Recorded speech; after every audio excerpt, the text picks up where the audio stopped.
Buenas noches, profesora, compañeros.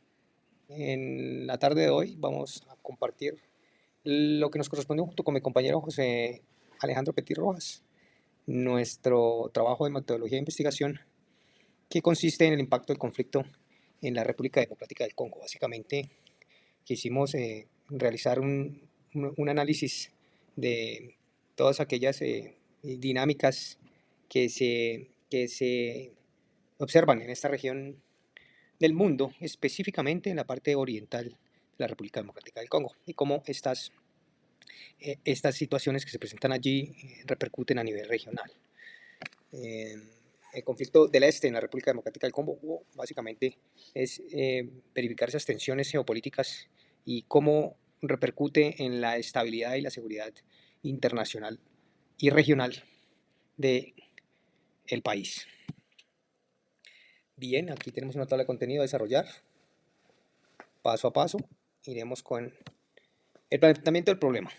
Aquí dirigimos el enfoque a través de ese análisis del conflicto armado, básicamente que se vive en la República Democrática del Congo y su impacto regional. El conflicto armado persistente, ya que es denominado como uno de los más cruentos en la actualidad y aún así uno de los pocos observados o más bien mostrados al mundo, ya que por su condición en esta región pues se hace muy compleja, digamos que ir más a fondo a revisar matices y a revisar condiciones que subsisten allí. Por tal motivo, entonces nos remitimos a verificar algunos estudios documentales acerca del conflicto, raíces del conflicto. Esto tiene consideración con respecto a las tensiones étnicas y luchas por el control de recursos minerales, la explotación ilícita de recursos, básicamente del coltán y el tantalio, que son recursos que hoy por hoy son muy codiciados a nivel internacional. El impacto regional de este conflicto pues tiene repercusiones y afecta básicamente la estabilidad y también considerada esa parte del este de la República Democrática del Congo como la de los Grandes Lagos. Y pues de igual forma está comprometida la soberanía en él. Aquí tenemos una contextualización, pues la República Democrática del Congo, ubicada en el corazón de África, demográficamente es uno de los países, tiene aproximadamente unos 96 millones de habitantes. Dentro de los factores de conflicto encontramos raíces históricas, geográficas, económicas y sociales y la explotación de recursos naturales. Adicional a esto, pues hay intereses de los actores que están dentro del, enlazados dentro del conflicto. Dentro de la pregunta del problema que quisimos analizar va relacionada con cuáles son los efectos que alteran la soberanía de la República Democrática del Congo como consecuencia del conflicto actual entre las Fuerzas Armadas de la República Democrática del Congo y el grupo 23 de marzo M23, básicamente es el grupo más hostil que tienen allá, aunque tienen bastantes con quien pelearse la zona. Dentro de los objetivos propuestos en el general tenemos el análisis del impacto social del conflicto entre las Fuerzas Armadas y el M23 en la región oriental del país, así como su influencia en la desestabilización social y económica del país. Y ahí, como lo podemos observar, nuestros objetivos específicos. Para continuar, voy a hablar sobre la historia del conflicto en la República Democrática del Congo. Las guerras del Congo transformaron la República Democrática del Congo en un conflicto regional. Más de 9 países africanos y múltiples grupos armados participaron en esta guerra, lo que convirtió a la región de los Grandes Lagos en un epicentro de inestabilidad. Uno de los principales factores que desencadenantes fue el genocidio de Ruanda en 1994, que provocó una migración masiva de refugiados hacia el país, incluyendo miembros del ejército Hutu responsables del genocidio. Esta dinámica desestabilizó la región oriental, intensificando las tensiones entre comunidades locales y refugiados.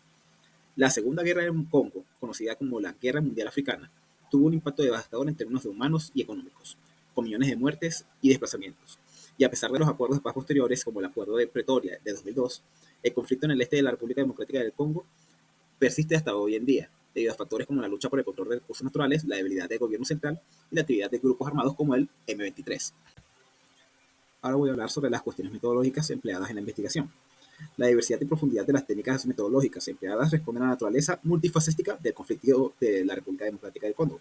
Por ejemplo, el análisis documental no solo permite acceder a estudios previos y datos históricos, sino que asegura que también proporciona un marco para contextualizar los hechos actuales. Esto asegura que la investigación no comete el error de aislar eventos recientes de sus raíces históricas.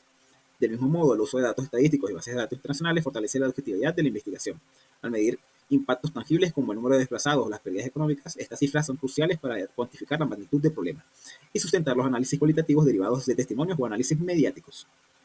La inclusión de testimonios y análisis medios asegura una comprensión más humana y social del conflicto, resaltando las perspectivas de actores directamente involucrados y cómo estas influyen en la narrativa global. La investigación sobre un conflicto tan sensible exige un respeto absoluto por los principios éticos. En el uso de testimonios, por ejemplo, es fundamental priorizar el consentimiento informado, la confidencialidad y evitar cualquier revictimización. Además, el análisis crítico de los datos deberá realizarse sin prejuicios, reconociendo la complejidad y evitando simplificaciones que podrían perpetuar estigmas o narrativas reduccionistas. Asimismo, el uso de fuentes mediáticas y estadísticas debe ser transparente y tan verificable, garantizando que las conclusiones no se vean influenciadas por sesgos ideológicos o errores metodológicos. Esta postura ética no solo fortalece la credibilidad de la investigación, sino que también refuerza su utilidad para la formulación de políticas públicas y estrategias de resolución de conflictos. Como pueden ver, nuestra metodología se ha diseñado para responder directamente a los objetivos del proyecto, analizar el conflicto en la soberanía de la República Democrática del Congo y examinar sus efectos desestabilizadores en la región. Por ejemplo, el enfoque cualitativo combinado con las técnicas como el análisis de políticas públicas e intervenciones internacionales permite evaluar cómo actores externos influyen en la dinámica de conflicto. Paralelamente, el análisis comparativo con otros conflictos regionales ayuda a identificar patrones y soluciones aplicables. En términos prácticos, las técnicas elegidas también proyectan un proceso de análisis de datos sistemáticos y coherente. Esto incluye la clasificación de información por categorías temáticas, etc. Y el uso de software para organizar datos estadísticos y narrativos. Para finalizar, el éxito de esta investigación radica en la integración de un enfoque metodológico riguroso con un análisis histórico exhaustivo. Las cuestiones metodológicas garantizan la validez y ética del estudio, mientras que el contexto histórico proporciona un marco necesario para interpretar las dinámicas de conflicto, y mientras que nuestros objetivos van a guiar el rumbo de la investigación. Esto sería todo, espero que les haya gustado.